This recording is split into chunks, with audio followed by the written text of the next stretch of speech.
কবি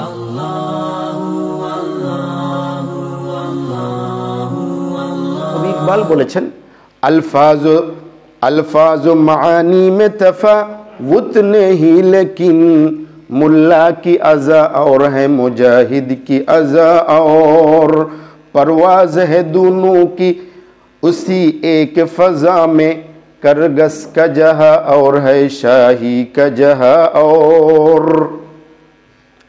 ইকবালের কবিতা অনেকগুলো রক্ত গরম করার মতো। বলেছেন, আলফাজ ও মাআনি মে তাফাউত নেহি, লেকিন শব্দের মধ্যে আর অর্থের মধ্যে কোনো বেশ কম নাই, তবে মোল্লা সাহেবের আজান আর মুজাহিদের আজানের মধ্যে পার্থক্য রয়েছে।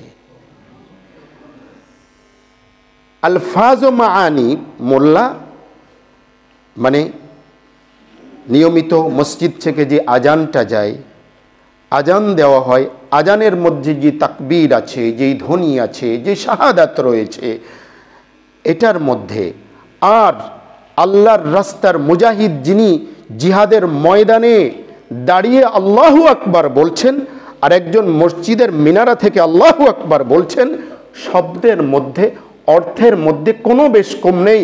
এখানে আল্লাহু আকবারের অর্থ যেটা, মুজাহিদ আল্লাহর রাস্তার থেকে যেই ধ্বনি উচ্চারণ করতেছেন কোনো বেশ কম নেই, কিন্তু এই দুই আজানের মধ্যে শব্দ অর্থর বেশ কম না থাকলেও অনেক ব্যবধান রয়েছে।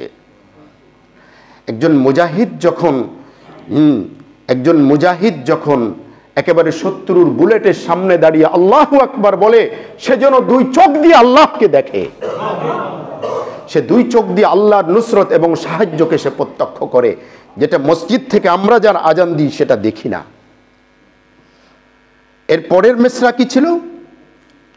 परवाज़ है दोनों की उसी एक फ़ज़ा में, करगस का जहा और है शाही का जहा और। শাহিন, শাহিন আছে না অনেকের নাম? শাহিনের ফার্সি শব্দ যার বাংলা অর্থ হলো ঈগল। কি? ঈগল। আর কারগাস বা কারগিস বা কারকাস এটা ফার্সি শব্দ, এটার মানে হলো শকুন। আর শাহিন মানে কি? ঈগল। परवाज़ है दोनों की एक ही फ़ज़ा में।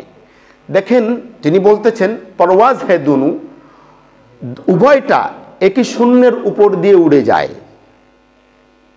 শকুনও উড়ে যায়, শকুনও অনেক উপরে উঠতে পারে, আবার ঈগলও অনেক উঠতে পারে। বলে উভয় একই শূন্যের উপর দিয়ে ভেসে যায়, তবে শকুনের জগৎ আলাদা আর ঈগলের জগৎ আলাদা।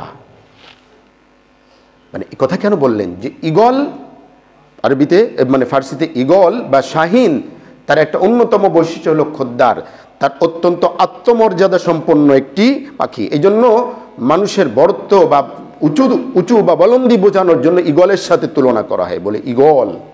হ্যাঁ, শকুনও অনেকে উপরে বলে, কিন্তু বলা হয় তোর শকুনের চোখ। শকুনের চোখ, বেড়া উপরে ওঠোস ঠিকই, কিন্তু চোখ তো সবসময় নিচের দিক থাকে, এটা বলে কি? শকুন, তাই না? বলে ঈগল উপরে ওঠে কিন্তু তার ব্যক্তিত্বটা ঠিক উপরেই থাকে। শকুন উপরে উঠলেও তার ব্যক্তিত্বটা কোথায় থাকে?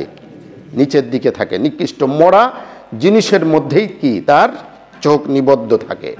তো परवाज़ है दोनों, উভয় একই রাস্তা দিয়ে চলে, একই শূন্যের উপরে ভেসে যায়, কিন্তু শকুনের চোখ, শকুনের জগৎ আলাদা, ঈগলের জগৎ আলাদা। তো ইকবাল মারহুম কথাগুলো বলেছিলেন মুসলমানদের সেই সময়কার দুরবস্থা দেখে, মুসলমানরা তাদের আত্মপরিচয় ভুলতে বসেছিল এটাকে দেখে, মুসলমানদের তাদের ইমানি গায়রাত বা ইমানি মর্যাদা বিহীন হয়ে গিয়েছে, তাদের জন্য আলাদা কোনো সত্তা নেই, তারা যেন এই পৃথিবীতে কেমন যেন বন্যার ভাসের মতো ভেসে বেড়াচ্ছে, তাদের কোনো সত্তা নেই।